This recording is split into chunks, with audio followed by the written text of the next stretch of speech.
Sekarang ni kita nak bagi tahu momen di mana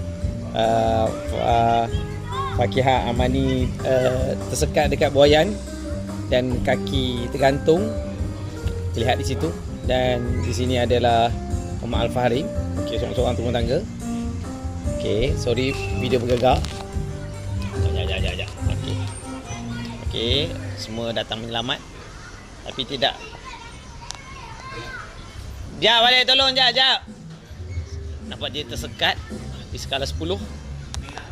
Oh. Sabar jap. Hai Fatih, no. Fatih. Tersekat ya, guys. Buaian tu dia sekat. Dia tak boleh keluar. Masuk pandai, keluar tak pandai.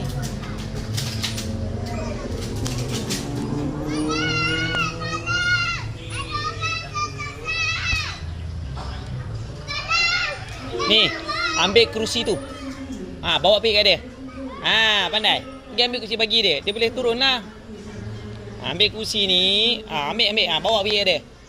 Pandai. Nampak? Pandai awak bijak. Nampak? Bawa pergi kat dia. Fatih pegang buaian. Dia naik kerusi. Letak depan dia.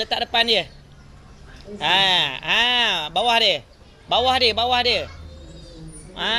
Pegang kursi. Nampak? Bijak tak? Fatih kata Fatih bijak. Kenapa pula Hana bijak?